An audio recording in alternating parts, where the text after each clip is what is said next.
Halo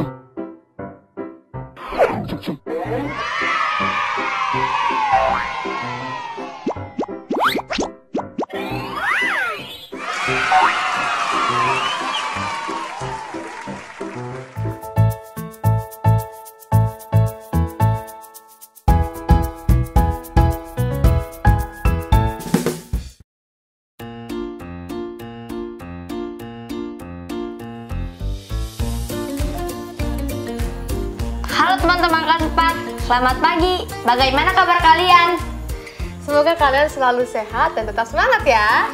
Walaupun kita belajar dari rumah, kita harus tetap semangat karena belajar kan bisa di mana saja. Betul banget Dek, dan jangan lupa selalu berdoa sebelum melakukan aktivitas ya semuanya. Nah, sebelum kita mulai tema hari ini, karena tema dari hari sebelumnya adalah tentang bencana alam, kakak ada pertanyaan dulu nih buat kalian. Lihat di layar ya. 1. Pernahkah kamu menyumbang untuk korban bencana alam? 2. Apa yang kamu sumbangkan? Nah, adik-adik silahkan dijawab ya. Mintalah orang tua kamu untuk mendengarkan jawaban kamu. Kakak juga ada tugas tambahan nih untuk kamu. Sekarang saatnya kalian merencanakan pembuatan buku saku harian. Kalian bisa lihat contohnya di layar. Buku saku ini bisa menggunakan kertas apa saja, di mana buku saku ini mudah kalian bawa dan cukup ditaruh di saku. Artinya ukuran bukunya kecil. Kamu bisa menggunakan kertas atau kardus bekas untuk membuatnya. Baik kak, aku sudah membuatnya nih kak. Nah, dalam buku saku itu, kamu bisa tulis tindakan penyelamatan diri ketika menghadapi bencana ya. Contohnya, kita tuliskan judul bukunya, yaitu Misi Penyelamatan Diri Ketika Ada Gempa, Berlindunglah di Bawah Meja. Jika ada banjir, carilah tempat yang lebih tinggi. Selalu waspada dengan rambu-rambu bencana alam. Nah, paham kan adik-adik? Jangan lupa ya isi buku saku kalian. Membaca buku sangat menyenangkan ya kak? Iya dong dek. Selain untuk mengisi waktu luang, kita juga bisa menambah banyak ilmu pengetahuan. Iya kak, banyak sekali buku-buku menarik. Buku cerita adalah kesukaan aku karena banyak gambarnya. Kakak jadi ingat nih. Kakak punya sebuah buku cerita loh. Wah, cerita apa tuh kak? Seru nggak? Seru dong. Nih ya, judulnya itu Kakak Ompong. Kamu dengar ceritanya nggak? Mau banget kak. Oke, buat adik-adik yang di rumah pasti juga mau denger kan? Jangan lupa ya, siapkan alat tulis kamu di rumah. Karena setelah kakak cerita, kakak akan memberikan sedikit kuis untuk kalian jawab. Jadi, kalian harus mendengarkan dengan serius cerita dari kakak ini ya. Siap kak. Begini ceritanya. Air naik, air naik! Teriakan itu tiba-tiba terdengar dari berbagai arah. Orang berhamburan untuk menyelamatkan diri. Nina bingung, dia tak mengenal orang-orang yang berlarian. Dia juga tidak mengenal orang yang menggandengnya. Kakak itu menyuruh Nina untuk menunggu. Dia tampak sibuk menolong orang-orang yang terluka. Nina tak mau tinggal sendirian, karena ia asing dengan keadaan di sekitarnya dan merasa ketakutan dengan situasi bencana alam ini. Ia ingin terus bersama kakak itu. Nina ingin bertemu ayah dan ibu. Nina terlihat sedih. Kakak itu membelai Nina dengan lembut dan mencoba menghibur Nina. Kata kakak itu, nanti ibu dan ayah akan menjemputnya. Nina harus bersabar untuk menunggu. Karena sedih, Nina tidak mau makan. Nina juga tidak mau biskuit. Nina belum lapar. Nina menggendong boneka jerapahnya agar merasa nyaman. Kakak itu harus menolong orang-orang dulu. Tapi Nina tidak mau ditinggal. Nina menarik-narik tangan kakak agar tidak pergi. Namun kakak itu meyakinkan Nina. Katanya, nanti dia akan bermain bersama Nina. Nina mengikuti kemanapun kakak pergi. Nina melihat kakak menolong banyak orang, dan Nina hanya diperbolehkan melihatnya saja tanpa membantu. Tapi Nina merasa bosan saat menunggu dan melihat saja. Ia juga bisa membantu. Saat melewati dapur, Nina melihat ada beberapa ibu yang tengah memasak untuk korban bencana alam. Sejenak, Nina memperhatikan kegiatan ibu-ibu tersebut. Mereka tengah memasak mie instan. Bau mie instan itu membuatnya lapar. Melihat Nina kelaparan, kakak meminta mie dan memberikannya pada Nina. Nina dengan senang hati memakan mie tersebut. Senang juga, kali ini Nina boleh makan mie instan. Setelah makan, karena kakak sudah luang, Nina juga boleh bermain di luar. Kakak, Nina, dan seorang teman baru bermain bersama di halaman. Di luar terang, ada cahaya dari bulan. Mereka asyik bermain bersama. Kakak mengumpulkan beberapa anak untuk diajak bercerita di sebuah ruangan. Saat sudah ramai, akhirnya kakak menceritakan sebuah cerita. Waktunya kakak bercerita. Ceritanya tentang Piko sang jerapah. Suatu hari, ada seekor jerapah bernama Piko. Piko tengah bosan dan mencari teman untuk bermain. Setelah dia menyusuri hutan, ia menemukan sekawanan hewan tengah berkumpul. Dengan senang, Piko pun bergabung dengan kawanan tersebut. Ada Piko, ada kuda, dan hewan-hewan lainnya. Mereka kejar-kejaran. Saat Piko bersembunyi, ia menemukan sebuah sarang yang terjatuh. Piko memungut sarang tersebut dan ternyata ada seekor anak elang. Piko berusaha menolong anak elang yang terjatuh itu. Lalu ada burung elang yang besar. Piko kaget dengan kedatangan burung elang tersebut. Elang itu memandang sarang yang dipegang Piko. Piko menyadari bahwa itu adalah ibu elang yang sedang mencari anaknya yang terjatuh. Piko menjelaskan apa yang terjadi. Ibu elang yang tadinya memandang dengan tajam, meminta maaf dan berterima kasih kepada Piko. Malam pun semakin larut. Kakak memutuskan cerita dan mengingatkan anak-anak untuk tidur. Tapi Nina masih ingin mendengarkan cerita. Namun kata kakak, Nina harus tidur.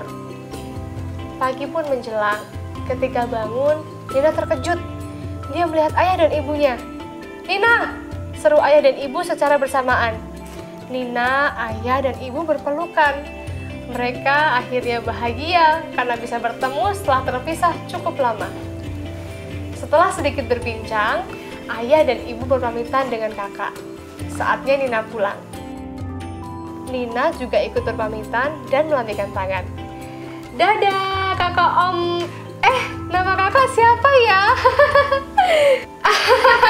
Kakak pun ikut tertawa saat mendengar panggilan dari Nina. Kakak itu memperkenalkan namanya. Oh, ternyata namanya Kak Mala. Kakak juga menceritakan bagaimana ia bisa ompong. Dia ompong karena giginya lepas waktu makan jagung. Nah, itu dia tadi ceritanya adik-adik. Gimana? Asik kan ceritanya? Gambarnya menarik lagi. Iya kak, asli banget ceritanya. Lucu, ternyata kakaknya ompong karena makan jagungnya. Iya deh, selain menghibur, pembaca juga dapat mengasah kemampuan imajinasi kita. Oh iya adik-adik di rumah, jika ingin membaca cerita kakak ompong, kalian bisa loh scan kode QR-nya. Nah, ini kode QR-nya ya, kalian bisa mengakses bukunya kapan aja. Ayah bunda juga bisa menceritakan ulang dengan versi imajinasi masing-masing, agar lebih bervariasi. Nah dek, kamu pasti masih inget dong sama cerita tadi yang kakak bawain? Iya kak, aku masih ingat sekali. Nah, pas banget nih. Tadi kakak sudah ingatkan juga kan untuk menyiapkan alat tulis karena akan ada kuis singkat setelah cerita berakhir. Gimana? Siap kan? Siap dong kak. Oke deh. Adik-adik yang di rumah pasti juga udah siap dong. Yuk kita mulai aja kuisnya. Jika kesulitan, jangan lupa untuk minta tolong kepada orang tua kamu ya. Nanti kita juga akan menjawabnya bersama-sama. Oke, pertanyaannya bisa dilihat di layar ya. Soal nomor 1. Apa judul buku yang diceritakan tadi? Nomor 2, siapa nama penulisnya? Nomor 3, siapa nama ilustratornya? Mudah kan adik-adik? Jawabannya ada semua loh kalau kalian tadi konsentrasi. Kakak kasih waktu 15 detik ya. Oke kak. Oke, sudah semua kan? Yuk kita jawab satu persatu. Sudah kak, ayo kita jawab. Pertanyaan pertama, apa judul buku yang kakak bacakan tadi? Jawabannya adalah Kakak Ompong. Gimana? Ada benar nggak? Benar kak. Lanjut. Soal nomor 2, siapa nama penulisnya? Jawabannya adalah Maria Lubis. Benar nggak, Dek? Iya benar kak. Udah lagi ya? Oke deh, lanjut lagi. Selanjutnya, soal nomor 3, siapa nama ilustratornya? Jawabannya adalah Aprilia Muktirina. Gimana? Yang ini benar nggak? Benar semua kak. Hebat. Adik kakak emang pinter deh. Nah, buat adik-adik yang di rumah gimana? Kalian juga pasti bisa jawab dong. Oh ya adik-adik, sebelum kita lanjut ke tema selanjutnya, kakak ada pop-up quiz nih. Kalian jawab dulu ya, soalnya akan muncul di layar. Perhatikan baik-baik ya adik-adik. Nah, kakak akan beri jeda 20 detik untuk menjawabnya. Kalian boleh meminta bantuan orang tua jika mengalami kesulitan. Dimulai dari sekarang ya. Kak, sudah selesai Kak. Oke, kalau udah selesai, yuk kita jawab pertanyaannya. A. Berapa nilai belah ketupat? Jawabannya 1. B. Berapa nilai lingkaran? Jawabannya 5. C. Berapa nilai bintang? Jawabannya adalah 0. Gimana dek? Benar nggak jawaban kamu? Gak ada jawaban? Oke. Agar lebih mudah, kamu dapat mencari jawaban dengan menebak nilai dari bentuk yang sama. Misalnya, 3 lingkaran sama dengan 15. Itu berarti satu lingkaran adalah 15 dibagi 3, yaitu hasilnya 5. Kemudian setelah itu kamu bisa mencari ke bentuk lain. Yeay, benar Kak. Yeay, hebat. Wah, makin luas ya nih kebakarannya. Jadi Dek, berdasarkan data dari Kementerian Lingkungan Hidup, kebakaran hutan terjadi di 34 provinsi di Indonesia sepanjang tahun 2016 sampai 2020. Rata-rata kebakaran tersebut setiap tahunnya dapat disimak dalam tabel yang ada di layar. Berdasarkan tabel tersebut, kebakaran hutan setiap tahunnya sudah terpapar jelas dari tahun 2016 sampai 2020. Apabila dibulatkan, dapat kita simpulkan bahwa lahan yang terbakar pada tahun 2020 adalah 206.751 hektar. Luas lahan yang terbakar ini turun sebanyak 1.487.507 hektar dari tahun sebelumnya.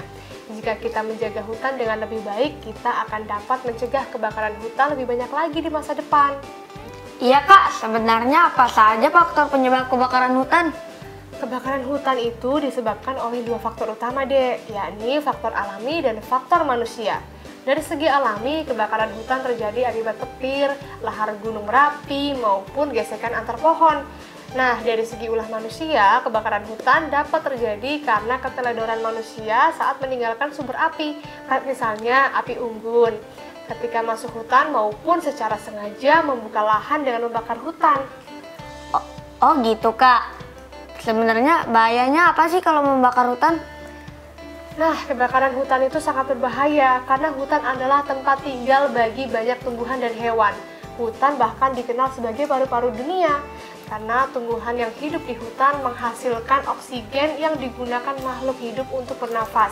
Selain itu, asap hasil kebakaran hutan akan menyebabkan udara menjadi tercemar dan berbahaya bagi kesehatan.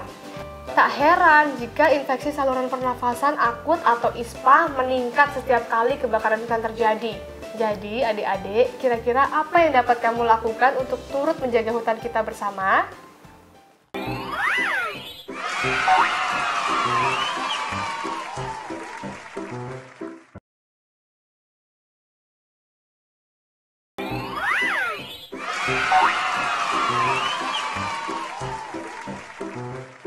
Halo adik-adik, kembali lagi bersama kami di sini. Oh ya, kakak ada sedikit latihan nih untuk kalian. Adik-adik bisa diskusikan dengan orang tua atau wali. Siapa saja sih yang kira-kira dirugikan jika terjadi kebakaran hutan? Selain bisa membunuh tumbuhan dan hewan yang hidup di hutan dan menyebabkan kerugian material, kebakaran hutan juga meningkatkan emisi karbon dioksida yang salah satu dampaknya adalah membuat udara tercemar dan juga pemanasan global. Nah, adik-adik, bagaimana kalau kakak sisipkan sebuah misi untuk kalian? Pasti bisa dong. Kakak ingin adik-adik ini membuat poster untuk mengingatkan kesadaran masyarakat dalam menjaga hutan. Yuk ikutin langkah-langkahnya. Ayo teman-teman.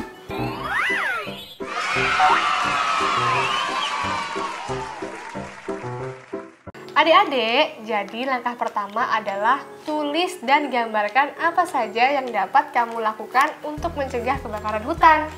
Kemudian, langkah kedua adalah lengkapi postermu dengan data kebakaran hutan yang terjadi di beberapa daerah di Indonesia. Seperti yang ada di layar ya contohnya. Oh ya, nanti jangan lupa juga bulatkan dulu data dalam tabel. Contohnya, seperti tahun 2016, lahan yang terbakar adalah 438.363,1 hektar. Maka pembulatan lahan yang terbakar adalah 438.363 hektar. Emisi karbon dioksidanya adalah 128.730.365,7 ton per CO2e per hektar. Maka pembulatan emisi karbon dioksidanya adalah 128.730.366 ton per CO2e per hektar. Jika menemui kesulitan, jangan lupa untuk tanyakan pada orang tua adik-adik ya. Oke, kita lanjut. Langkah ketiga adalah menjelaskan langkah-langkah membulatkan bilangan yang kamu lakukan pada label data kebakaran hutan tadi. Untuk mengetahui langkah-langkah pembulatan bilangan yang benar, cobalah urutkan 6 kalimat berikut. Contohnya adalah 2,7 dibulatkan menjadi 3. Cermati bilangan desimal yang diberikan. Dengan cara demikian, kita dapat membulatkan bilangan desimal ke satuan terdekat. Contohnya adalah 11,3 dibulatkan menjadi 11. Sedangkan, jika angka di belakang koma adalah bilangan yang lebih dari atau sama dengan 5, maka bulatkan angka ke bilangan yang lebih besar. Apabila angka di belakang koma adalah bilangan yang kurang dari 5, maka bulatkan angka ke bilangan yang lebih kecil. Salin di buku atau lembar kerja agar menjadi paragraf yang padu. Urutkan saja dengan angka 1-5. Beri tanda di sebelah kiri kalimat. Kalian bisa berdiskusi dengan orang tua ya. Nah, setelah melewati 3 langkah-langkah tadi, kalian sudah membuat poster lengkap dengan data yang akurat.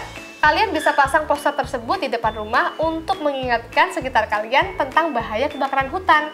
Karena jika tidak ada yang saling mengingatkan, bagaimana masyarakat akan sadar? Mulailah dari hal yang paling sederhana. Kak, sepertinya memang begitu banyak ya Kak kejadian kebakaran hutan. Iya dek, padahal kan Indonesia sempat menjadi salah satu dari 5 besar paru-paru dunia loh. Namun karena kebakaran hutan secara alami ataupun disengaja menyebabkan penurunan jumlah hutan yang sehat yang ada di Indonesia. Sayang sekali ya Kak, padahal hutan adalah komponen penting bagi makhluk hidup. Iya, benar banget. Nah, sekarang mungkin kakak akan memberikan kalian latihan tabel rekapitulasi kebakaran di hutan yang terjadi di salah satu provinsi di Indonesia sepanjang tahun 2015 sampai 2020. Nah, nanti kalian bulatkan ya luas lahan yang terbakar tersebut ke bilangan terdekat. Nah, kemudian beri keterangan peningkatan atau penurunan luas lahan yang terbakar setelah dibulatkan. Lihat tabel di layar ya, salin di buku atau lembar kerja kamu. Nanti kita bahas bersama-sama. Kakak beri waktu 20 detik ya. Iya Kak.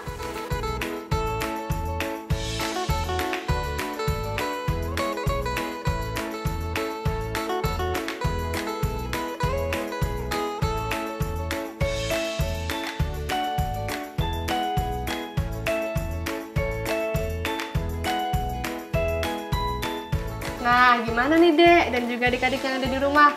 Kalian sudah selesai belum mengerjakannya? Sudah Kak, mari kita cocokkan yuk. Oke, kita mulai dari tahun 2015 dengan luas lahan 394,1 hektar ya.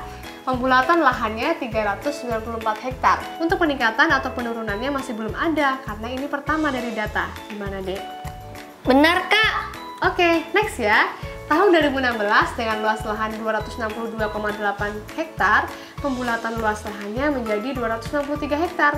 Untuk peningkatan atau penurunannya adalah turun sebesar 131. Benar nggak, Dek?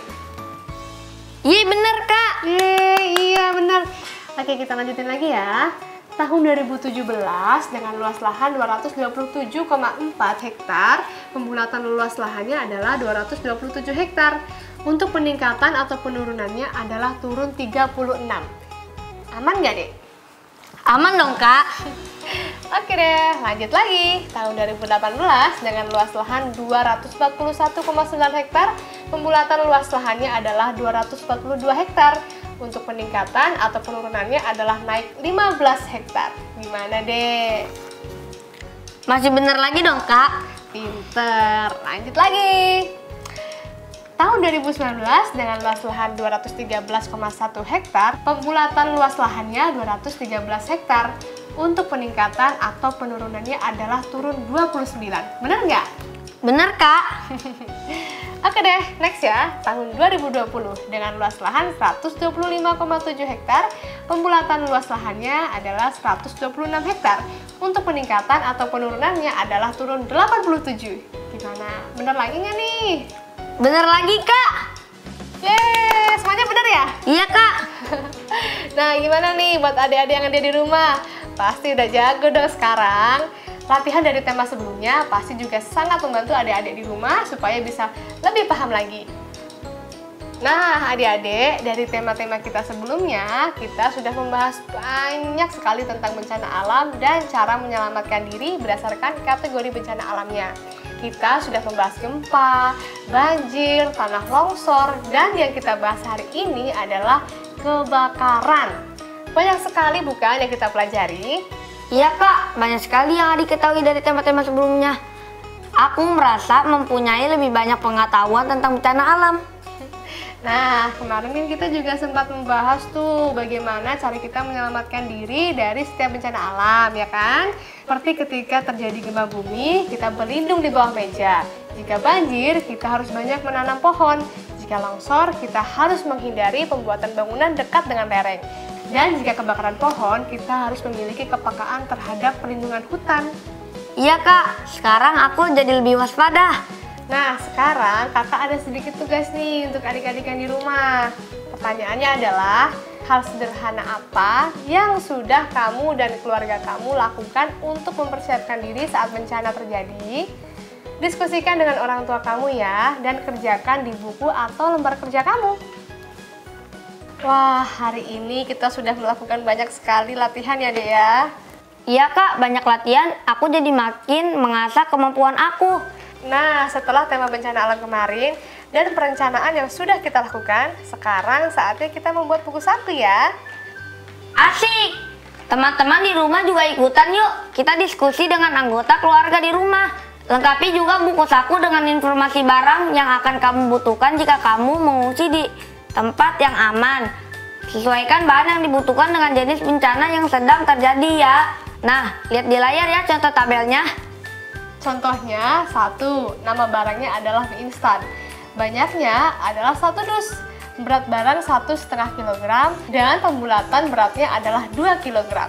Begitu ya adik-adik contohnya. Yuk dikerjakan. Yeay, aku sudah selesai, Kak. Iya dong, jadi kita punya data untuk perkiraan apa saja yang dibutuhkan saat bencana alam terjadi. Yuk, sekarang rapihkan alat tulis kita. Ayo, Kak. Adik-adik, setelah kita mempelajari semua materi, jangan lupa ya untuk menuliskan kembali apa saja yang kalian pelajari hari ini di buku catatan kalian. Hari ini kita sudah belajar tentang membaca cerita Kakak Ompong, memahami cerita dengan baik, perancangan tindakan, penyelamatan diri saat bencana, memahami tabel lahan kebakaran hutan, menjawab pertanyaan sesuai tabel dengan pembulatan angka desimal, memberikan rekapitulasi data kebakaran hutan sesuai dengan tabel. Nah, adik-adik, jika mengalami kesulitan dalam menghafal atau memahami materi, mintalah bantuan dari anggota keluarga kamu untuk membantu belajar ya. Terima kasih ya adik-adik sudah ikut bergabung belajar bersama kami. Tetap jaga kesehatan, jangan lupa membantu orang tua ya. Sampai jumpa lagi. Dadah! Dadah!